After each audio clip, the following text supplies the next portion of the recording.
I will talk to you of art, Yes. for there is nothing else. Are you all ready to join me today on our trip to outer space? Come along quietly or not. You can have all the talent in the world and never get anywhere. Some artist will bait a hook and let you bite upon it. And now, without further ado, hello, everybody, and welcome to another episode of the Planet Shivers podcast. This is Albert Shivers. Quick word before we get into this interview. I've spoken with a lot of visual artists on this show so far, and this conversation with Don Stettner was among the best of them. Don Stettner is an artist in the purest form of it, in terms of his method of creation, the way he creates, why he creates, what he creates. The whole thing is very inspiring, and hopefully this will help get it out there. Another thing I'd like to mention before we get going, Isaac and I traveled to Don Stettner's home and his studio, which was completely amazing, and you'll see images of it in the YouTube version. If you're listening to this on YouTube, there's an amazing slideshow that's about to happen featuring lots of Don's work. If you're not listening to this on YouTube, keep listening, enjoy it, but I would also recommend check out the YouTube version for the slideshow of Don's artwork while he and I are talking. But we had traveled to his studio, and there was a lot of technical difficulties. My cords were all messed up from my microphone, so we were down my microphone. And then on Isaac's microphone, there was all this intermittent feedback. We had a lot of technical issues. So what you're about to hear is a patchwork of the best of our collective recordings that we got from this conversation. It's totally listenable, but a little abstract, not unlike Don Stettner's art. So let's just get right to it. This is visual artist Don Stettner.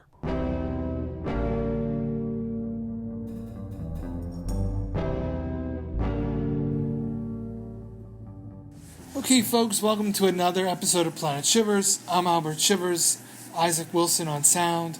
And today, an artist been working on his craft for many years, does many different types of mediums, mostly works in inks and black and white, artist Don Stettner. Thanks for being on, Don. I appreciate it. You're welcome. So I guess we'll start from the beginning, and I'm just curious as to how you got started and how you found your style. How I got started. Yeah. Well, my dad was an artist, and when I was young, he had art classes, and I wasn't very good. I didn't even know that's what I wanted to do or anything. And high school, I was considered an artist before I even did anything because my father was an artist. Okay. So, but I was able to draw, and I didn't do a lot of drawing until I went to college and went to Carnegie Tech in Pittsburgh, and was a art painting sculpture student there. But I think the way I really got started is I doodle a lot. I just always doodle. I always carry a sketchbook, and I just did it. But in 1964, I went to Italy and France, and my object was to see every piece of artwork that I possibly could. And I must have seen 10,000 paintings. I went to every church, every museum, any place there was art. There was the Venice Biennale was there that had 5,000 paintings in it. Wow. And in Milan, they had the Triennale, which is artists and industrial designers put a big show together. It's a great show. But yeah, so I just I just went right into it, and I had a couple of good instructors, and we did all kinds of things. And very quickly, I didn't feel like a student anymore, and I had my own studio in my apartment my sophomore year, and then my junior year, my painting teacher refused to come to my studio. He wanted me to come to the class, so I failed painting for the semester, and then I rented one of my instructor's lofts in Manhattan and painted there for the summer and got critiqued by another painter. And so I don't know, I never really thought anything else except, art. Yeah. Artwork. What kind of art did your father do? He did very figurative stuff, and we had many fights about, I'd come home and show him my work, and it was mostly abstract, and Right. he said, that's just a bunch of crap.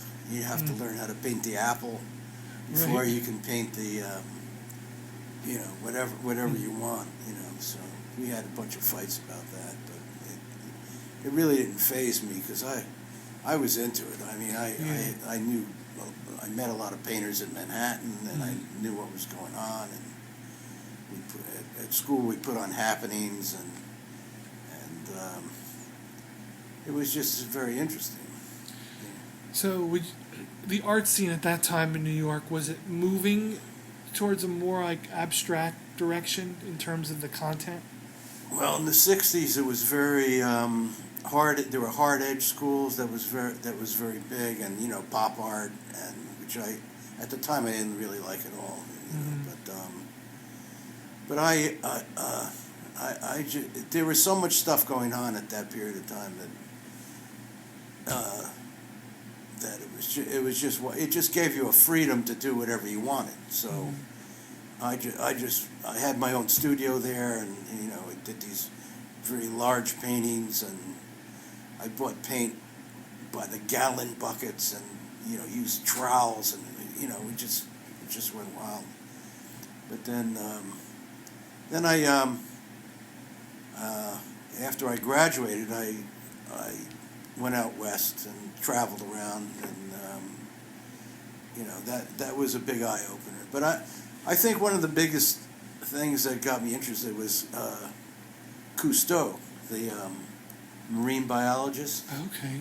I don't know if you ever saw his. He had a show on every week, and it was just unbelievable. The forms and the things from under the sea, and I did a lot of paintings like that,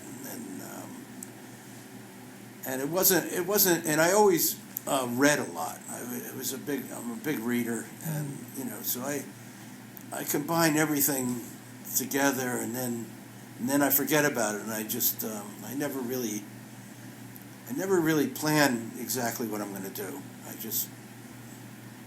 I sit there with the blank thing in front of me, and I start. And sometimes I have an idea that I want to do, but most of the time I just let it happen, and Gotcha.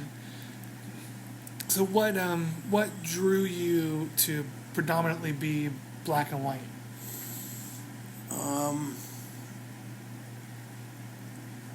I just always I've always done black and white. I mean, right from the '60s, I have notebooks, and I carry a pen with me all the time, and I just doodle or whatever. But like I said, it seems to be the simplest form of expression without having the color interferes or something. It just can't. Okay. It's like an X-ray to the world, and it just when it's happening right in front of me, it's just always interested me. So thinking back, I always did black and white, for. Gotcha. Yeah. Were you doing like landscapes when you started off? What was some like the subjects when you started off? Not really landscapes. There were they were like mental landscapes. I just felt that everything that was coming out of my head was part of the landscape or something. But like that painting over there, that one there, that's it may not be a landscape, but it's kind of like a landscape. Yeah, no, you could see it. And then like the ones above over there, like there's definitely landscapes. Right. So would you say you prefer more abstract style as opposed to more realistic style? Well, I don't know. I mean, I pretty much decided to just do whatever I felt like doing at the time. Mm-hmm. I didn't want to. Like I noticed that most artists in the, in the galleries, like they'll do one painting, and everyone likes that one painting, so they have to repeat it over and over and over again. Like Leos Castelli, I heard, took 100% of the first show of an artist, and so everyone, and Jackson Pollock, they didn't. He painted all the stuff, and they wanted to change his style after a while, and they said no, you can't change your style, and and he drank himself to death, because he was rejected. But so I never really wanted to get involved with having to do the same painting over and over again. So like I went through definite phases. Like I went to a big mythological phase where I did a lot of reading, like Miriaki Eliade is a Romanian. He wrote a book called The Sacred and the Profane, and I think of painting as like a sacred act. It's like that it's something that it's magical. It comes out of you, and it's all connected to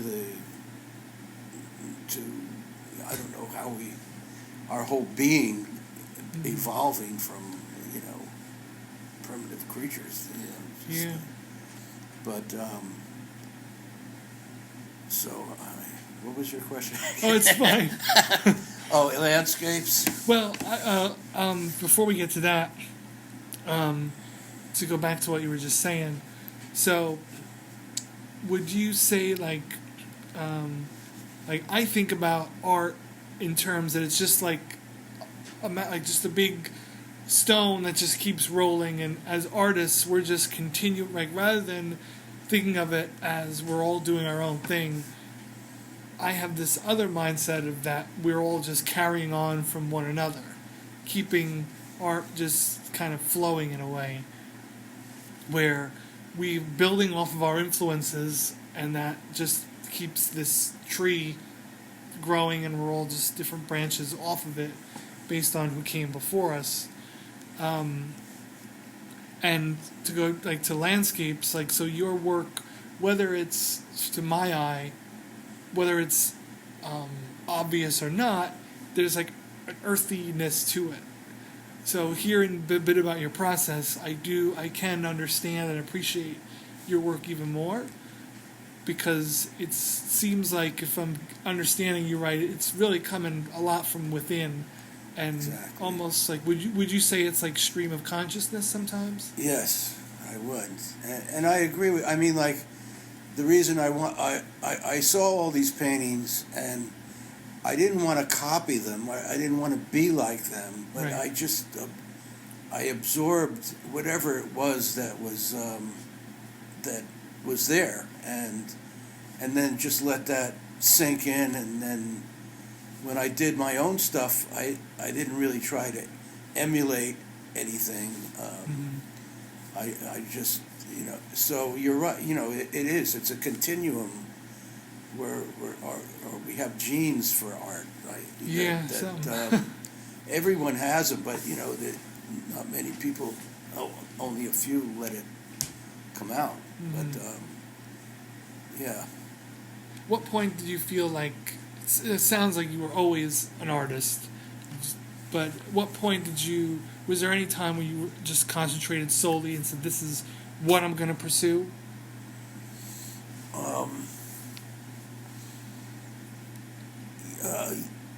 Well, what happened is my dad tried to convince me that you're never going to make a living as an artist, so you got to figure out something to do. So, and he kind of scared me, and I started. I'm also a cabinet maker. Okay. So he was an interior designer and had a woodworking shop, and I didn't pay much attention to it at the time, but when I came home for holidays, he'd say, well, I need a really interesting table for one of my clients. And, so being a creative person, I just went in the shop and started making something, and then he sold it as a table. And, and then years after I graduated, I spent years fumbling around, not knowing what the hell I was doing. Right. And I was in Santa Fe, and I was working at a Brown Pipe and Supply. It was a plumbing supply. Okay.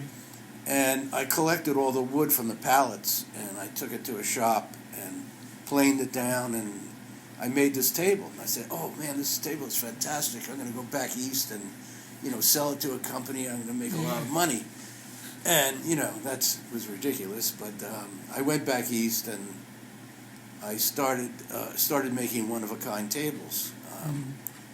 And I met some decorators, and they started asking me, would you make a cabinet for us? And I said, yeah, okay.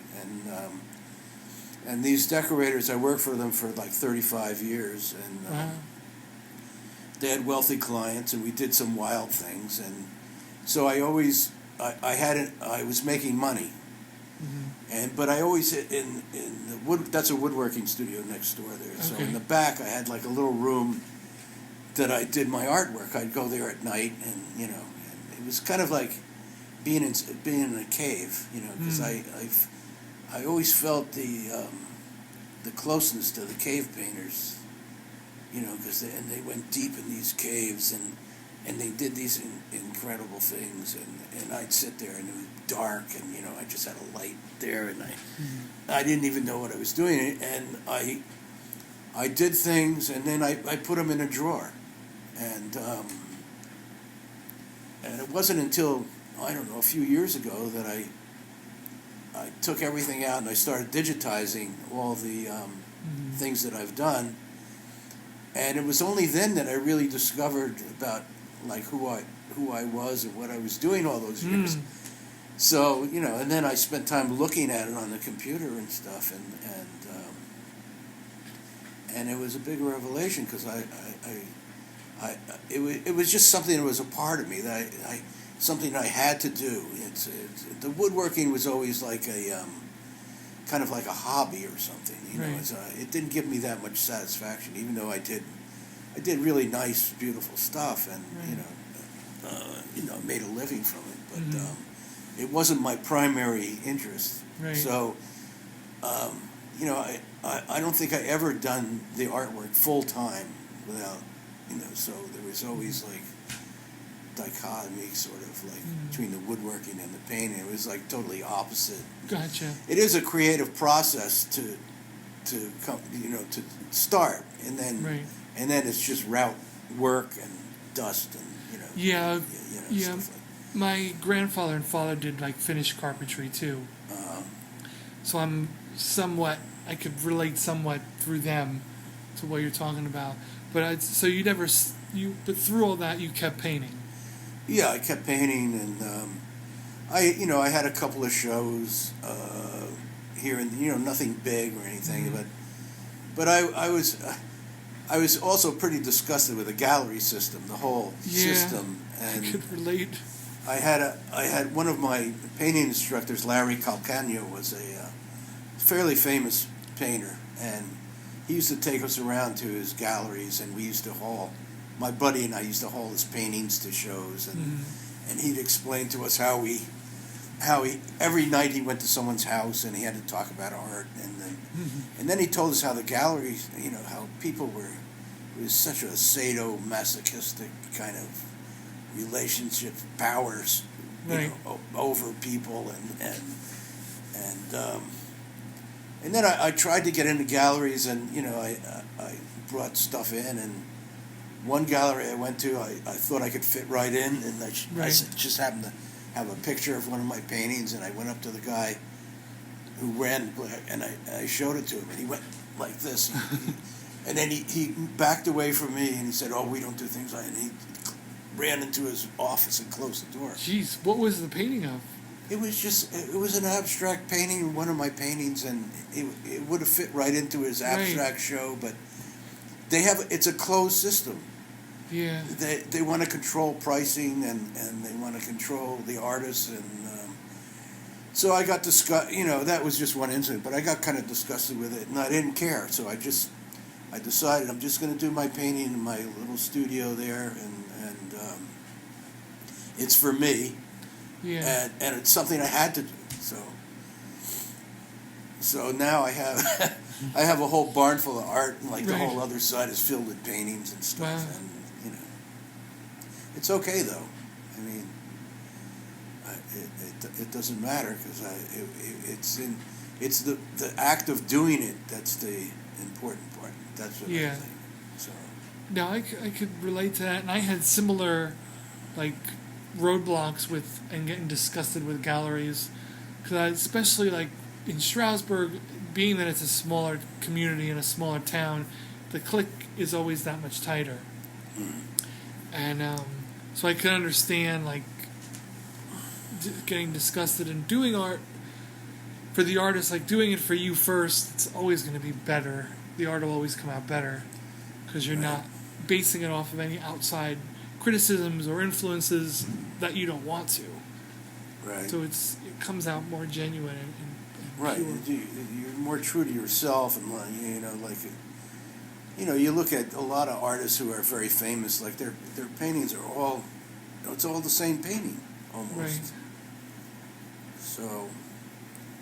So I mean, one day I may do a realistic painting of of my dog. Right. Or mountains or trees,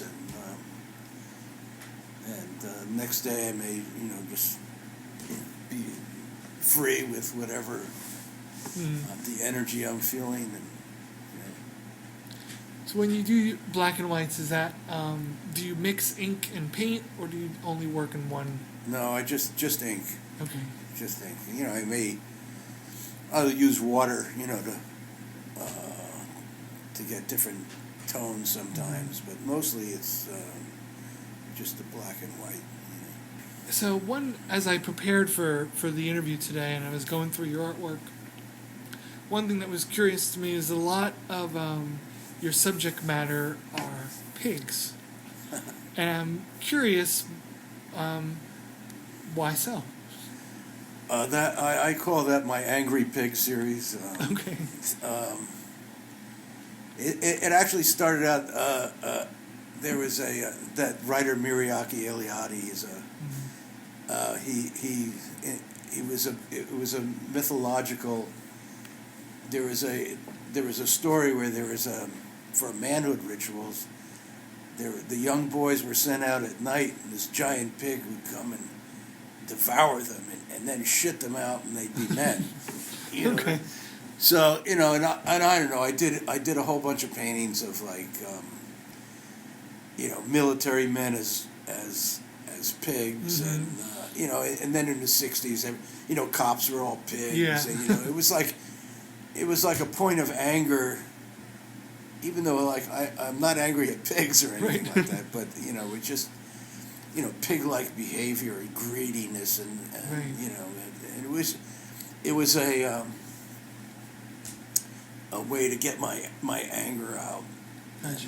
Because there's a lot to be angry about, and angry, and I did T-shirts that had "Anger Works" and had an angry pig on it.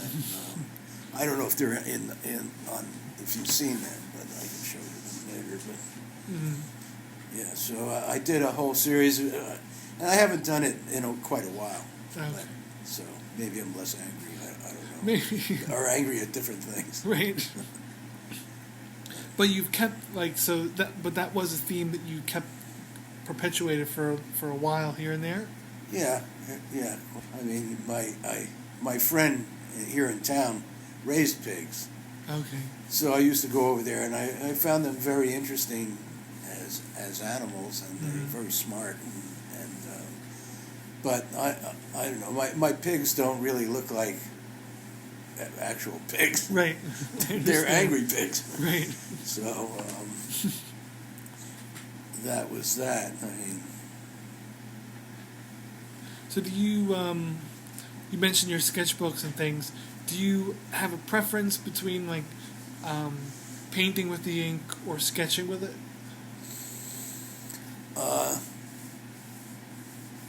Well, I mean, mostly in my notebooks, they're just pen and pen and ink. Mm-hmm. I didn't really, make paintings out of it. Right. Sometimes I did, but mostly the sketchbook I'd carry around with me when I have an idea or something. I'd write it down, or if I was on the phone, I'd be doodling away. Well, and then my wife is a jeweler, and we do these shows, and they're extremely boring for me because I just sit there and there's thousands. So I would do these caricatures of heads. I'm sure you saw some of them on the. Yeah. And I did hundreds of them. It started out when I was younger. Like if I went to a party or something, I came back and I start doodling these heads. Sometimes they'd look like the people that were at the party or whatever, and I didn't plan it. I don't plan what they look like. I just start doing them and they come out. I can show you. I have a whole book full of them. Wow. Okay. So, so I've always done that, and then these you saw them at the show, the wooden heads. Yes.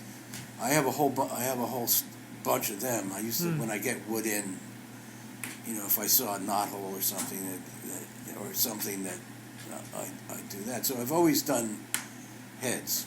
Was there something about heads and faces that drew you to do that? I don't know. I just find everything interesting. Like people are they're very interesting. Everyone looks different, and some of them are cartoons, and some of them are not. And I don't know why I did it.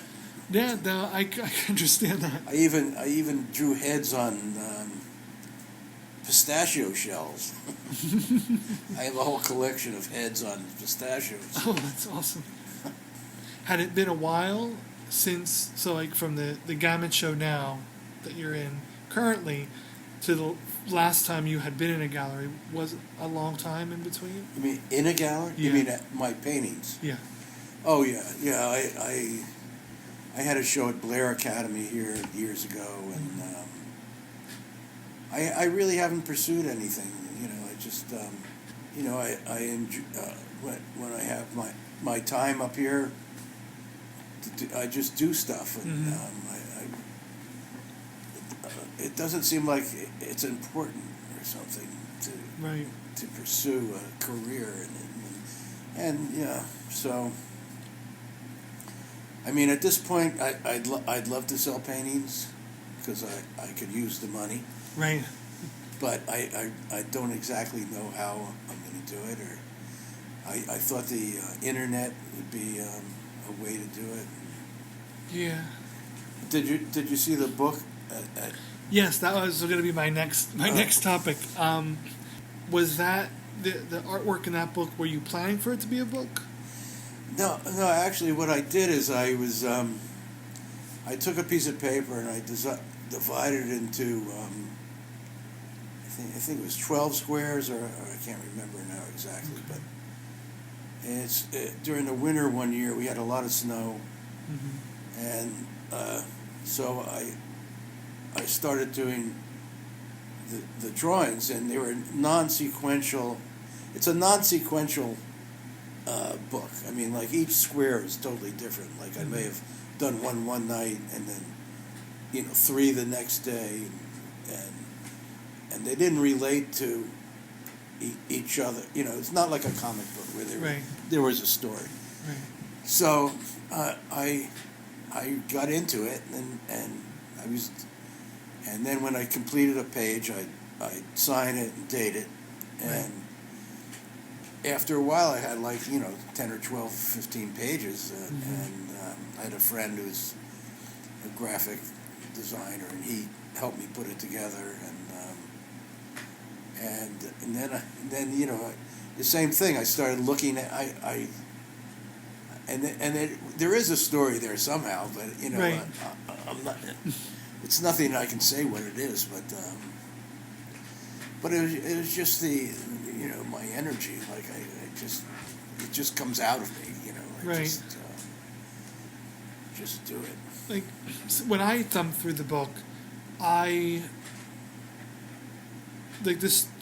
feel like whoever is looking at the book, or even some of your pieces, the meaning just kind of comes to you, and people, whether or not they think there's supposed to be a meaning, so they reach for it. Well, this has to mean something. But I find it fun that you could just sort of adapt your own meaning to it as you go through it, or as you look at the pieces. Oh, it really opens it up. I'm sort of like that myself when I look at it, because I can not look at it for a while and then look at it again. I see all these, where did that come from? Right. I think, and I'm glad I'm talking to you about it, because I don't really talk to anyone about it. Very few people. I've given it to people and my friends and stuff, and I give it to them, and hardly anyone ever says anything. It's like maybe they're thinking I'm just totally crazy or something, but I like doing that, and I was going to do. I probably could do more, volume 2 and stuff. Right. But I'm not very technical with stuff like that, and I get lost on how I'm going to put it together. What am I going to do? But it's fun. From where I could relate, my process is after being trying to get into galleries and do the dance, you get bombarded with, what does it mean? What does it mean? Yeah, but what does it mean? And by people, and they ask you that? What is it? All the time, and mine are less abstract than your work. So to me, I feel just look at it, and then whatever you feel it means, it means. When I went to Europe to look at paintings, I'd stand in front of the paintings. I'd say, "What does it mean? What does it mean?" I drive myself crazy. I said, "What is the meaning of this?" And I had the names of some famous artists that an artist gave me, and I went to see this artist. His name was Pomodoro. He did these giant spheres that were eaten away, and they looked like these. But I went into his studio and I said, "What does it mean?" And he all of a sudden he got really uptight, and he just wanted to shove me out of there as soon as possible. So I don't know. It's hard to say what it means. Yeah. It just and like you said, it means whoever's watching it brings to it, and so that's and if you have to think of what you're doing all the time, right? It like you said, it's gonna stop you from doing it. Yeah, and really, the meaning of anything can evolve with you or with the person, a stranger. Yeah. I've and looked it changes when you look at it. You know? So, and I like that. I mean, like that painting over there. I mean, I can look at that for hours and see all kinds of different things in there that I did. I don't know if I had the intention of it, but I think if you let it happen, if you let it go through you, and it's like you have to trust yourself. You have to have no fear of doing it. You have to let yourself go and trust that whatever you do is going to be okay. and it took me a long time to to do that, and I think I had a big breakthrough like a few years ago. I had a triple bypass surgery. Oh, okay. And after it was done and everything, and I was recovering, I came down here and I had a big pile of this paper. It was like 18 by 28, and it was this mulberry paper. I had a big pile of it. Mm-hmm. And I just started working, and I'd come down every day. I wanted to do one every day. And it was so exciting to me. I was just, I just did whatever I thought. And it gave me, I realized that you can't have any fear about doing it. You just have to, do it and trust yourself. Mm-hmm. And I realized that whenever I did something that was good, it was because I just did it and I didn't think about it. Right. It's not about thinking, I don't think. Mm-hmm. Sometimes it is, but it's not about thinking. It comes right out of your soul. To be meaningful. I mean, any artist who doesn't do it that way, it's probably not even good art. Right. What I mean? Anything forced isn't gonna come out. No. Especially like from the creator's eye, it's never anything that I've done that has felt forced. I was never content with. Right. Do you have any plans for like pieces in the future, or what you'd like to do with them? Well, no. I started this series. These are probably my most recent paintings. Okay. And it's sort of based on phosphenes, which are, when you close your eyes and you see the colors. Yeah. And if you let yourself go and you just observe them, like there's all kinds of weird, strange stuff that happens, and so I was trying to paint them, and I don't know if everyone's different. If their colors that you see are different. Maybe. So, like, are those the colors you see?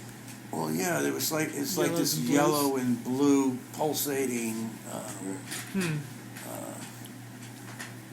And then once you start doing them, like it just morphs into whatever Right. it is. That may not have anything to do with what you're trying to do, which is also exciting because it's like discovery. You're just you're discovering your own stuff. Yeah. But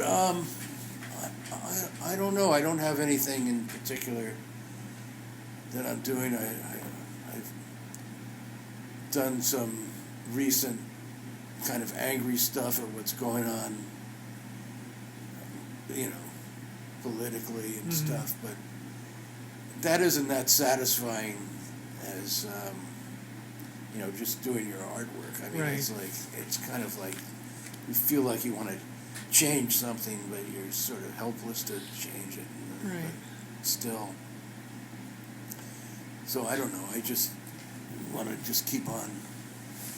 I could sit here and look at the pond for hours, and I may even do some colors. I may start doing some color stuff. I have a bunch of canvases, and I'm just gonna see what happens. I don't know. So, like, with this new series, is it like best way to phrase it? I guess, is this sort of like a break for you from the normal stuff that you usually do? Well, like, do you see it? Well, it's not totally new. Some of these are older ones. Okay. I think the most recent ones are those three up there, and some of these circle ones. Mm-hmm. Some of these other ones. The other ones were a couple of years ago, but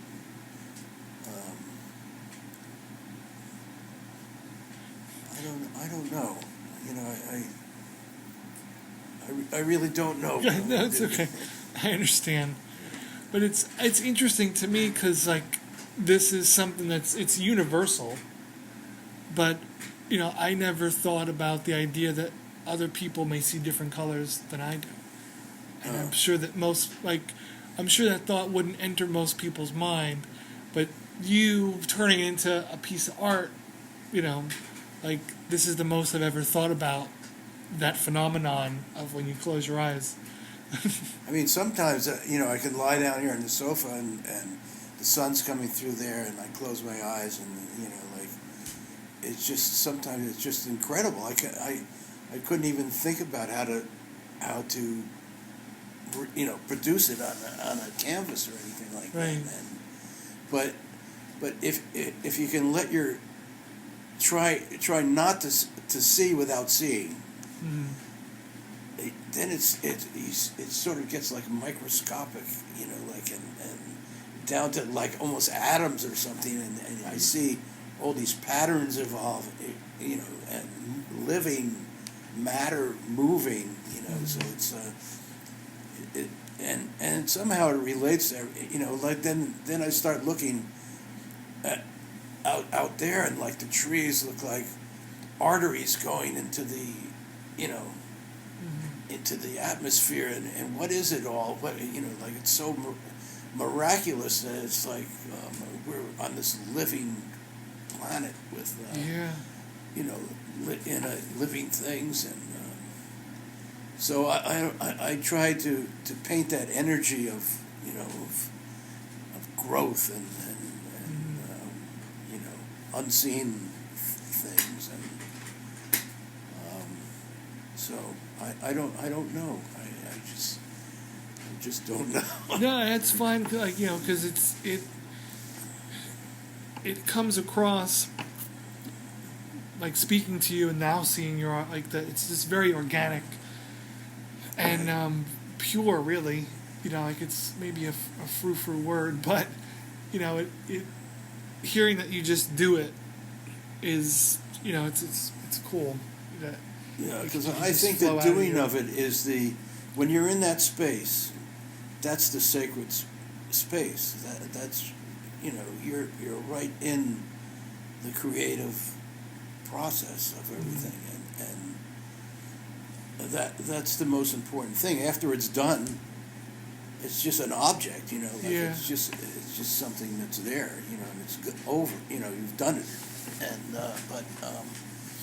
while you're doing it, it's like you're in that moment, and that's the point, maybe. I don't know. Yeah. So like the process rather than the product. Yeah. Gotcha. Yeah. I mean, it's just yeah. So as you came up, were there specific artists who influenced you? Oh yeah, I'm sure. I'd have to write them down and think about who they are, but I'd say they all do. I mean, every painting that I see, you get something out of it, and yeah.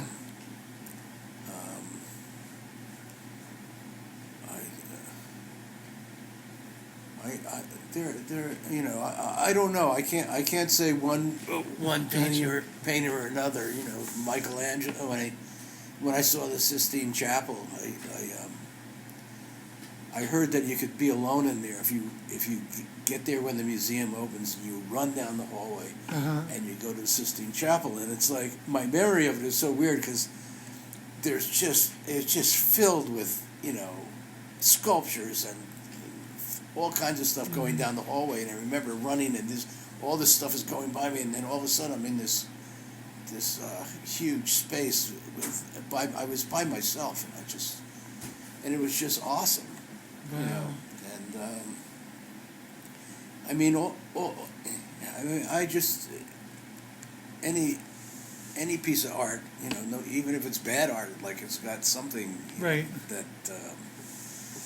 But there's a lot of really interesting. I mean, it's the most interesting thing you can look at. I mean, yeah. I mean, what else is that interesting? And it comes out of someone's soul. Yeah. And you're a part of. Once you see it, it's always there. you know, it doesn't go away. It just adds to your, you know, whatever you're doing. Mm-hmm. So, I mean, I went to Assisi and saw Francis Assisi's Fra Angelica. I mean, there was just that's all I did was you know, look at art and eat. Gotcha. I mean, I didn't really. I don't. You know, I just went. I had a little knapsack and I hitchhiked all over Italy, and I went. You know, went from. I had a green guide and it told you where a church would be, and almost every town had one. Gotcha. So I'd go there, and then and the modern art too was like, it was very exciting. Like I think that year, Stella won the Biennale in Venice. You know, those stripy paint. I don't know if you know his work. Not totally, but I'll have to check Joseph it out. Stella, I think,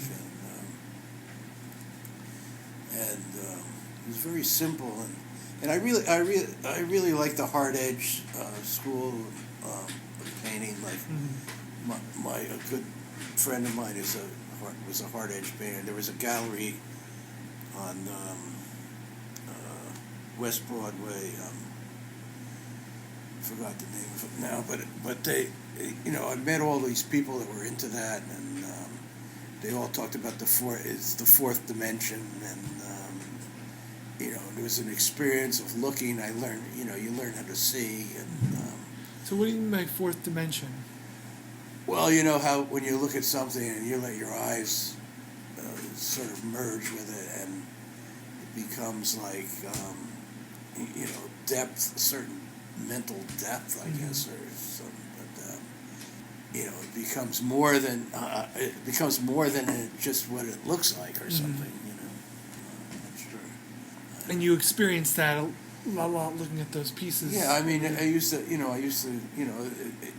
you could just see them as, you know, just yellow and red squares or something. Right. But then, if you stand there long enough and look at it, like, you enter like another dimension. It seems, you know. Like, Right.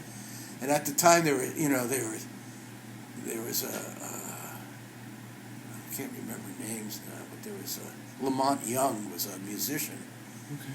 And I went to a concert, it was like 8 hours long, and it was like 4 violins, and they were going, and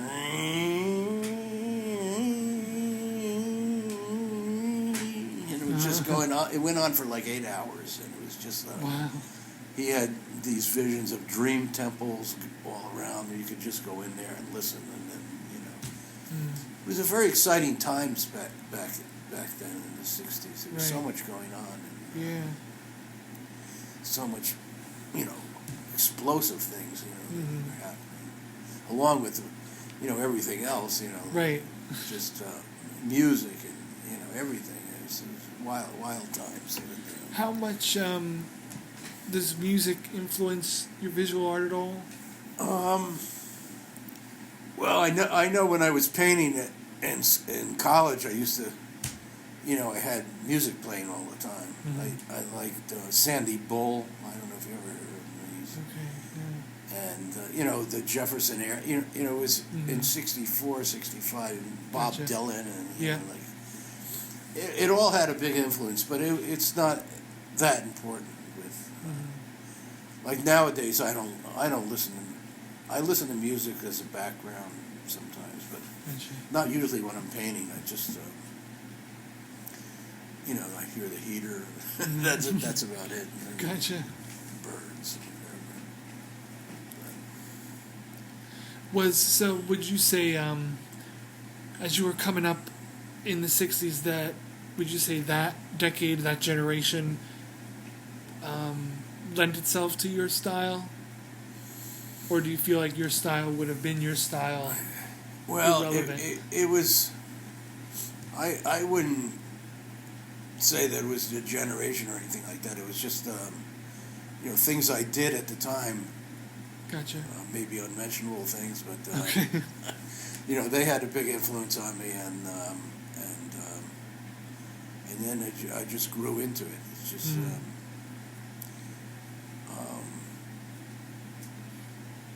I don't know. You know, those those unmentionable things, they could be inspiring. Oh yeah, for sure. I guess we can mention them, but I don't know. Yeah, there's no we can, like, nothing's gonna. No point, but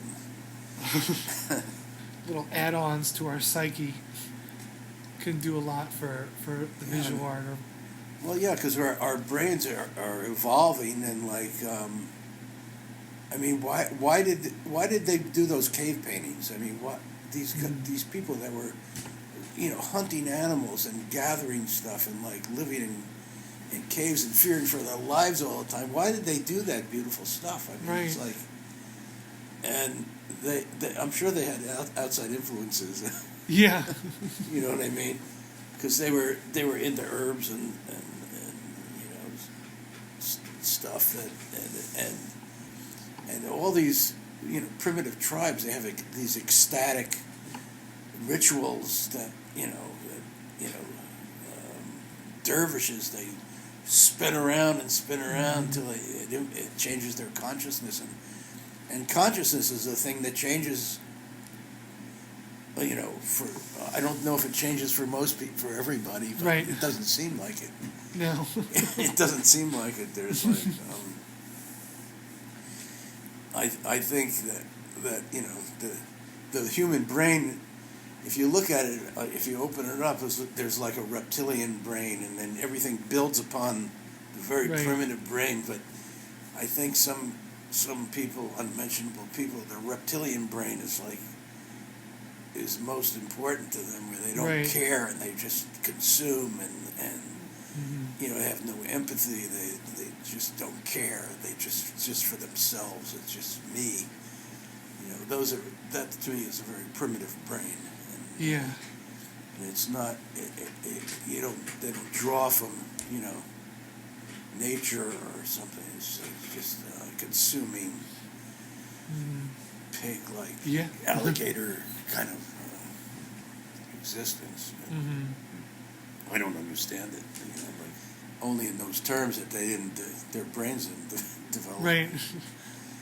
Or just that one part of it's running the show, and they just sort of. I mean, when you think about Buddha and people who have been enlightened, like they would never accept what's going on now. It's I don't get it at all. But anyway. Have you ever seen any cave paintings in person? Yeah. Well, I've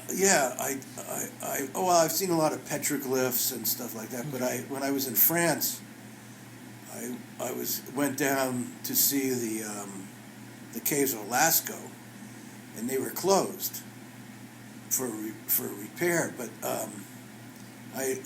I'd driven there, and I had a little mobilette.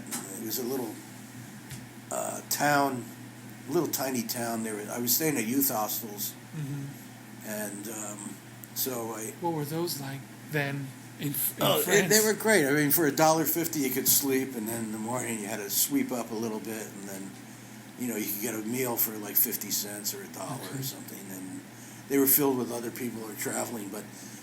So in my book, they listed one in this little town that was near the caves, and I got there at night, late at night, and I went into a bar, and there were all these paleontologists and anthropologists, students staying there, and then I found a woman who had the hostel, and she just told me where it was, and there was no one else living there. There was no electricity, no lights. It was just mattresses on the floor or something. And I slept there, and I had this dream of all these fertility goddesses oozing out of the wall of the caves. And I did a painting of it. I have it here somewhere. But when I got up in the morning, I was right there where all these the rocks came and overhung. And then there were caves they didn't go very deep, but they were from the top, from the ledge underneath the overhang. You could see the river. There was a Dordogne River, and you could see how it was like a perfect place for humans 40,000 years ago to live, and they had water, they had protection, and some of the deep caves were closed for repairs, but I actually did a basement for someone in the style of they wanted a cave-like thing, so Oh, wow. it was when I was I don't know, high school or something, Mm-hmm. college, I don't remember. So you had like a cave-themed basement? Yeah, I did reproductions of all those cave paintings in there, and it was fun. So would you say those are a big influence on you? The Oh ancient yeah, cave paintings? I would say they're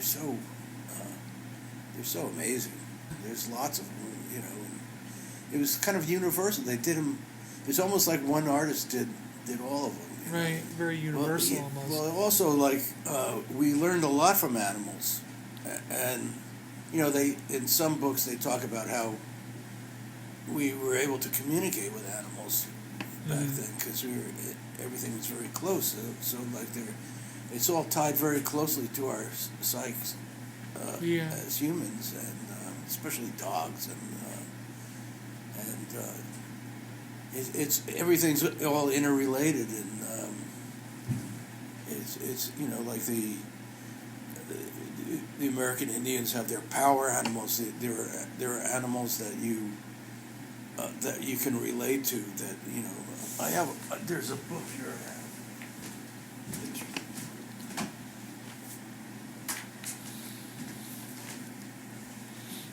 Power animals, and like you pick an animal that you feel a close kinship to, and then he's written a whole bunch of stuff about it, and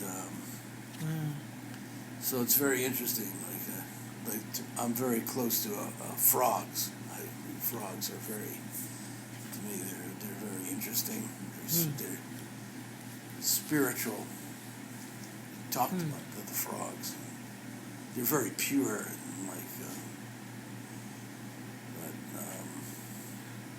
Yeah, Isaac and I had conversations about how, as we've kind of grown into the civilization we have now, that these are the type of things that we've inadvertently shed and lost, is the ability to connect. And it might sound hokey to say it, but this like psychic connection with animals that may have been way stronger when we didn't have a world of distractions. It's Yeah. no longer necessary. yeah, and I think you have to get back to that. I mean, like crows. Crows were always like the messengers between the two worlds of reality. Between this reality and non-ordinary reality. And just the thought of that, you see crows differently,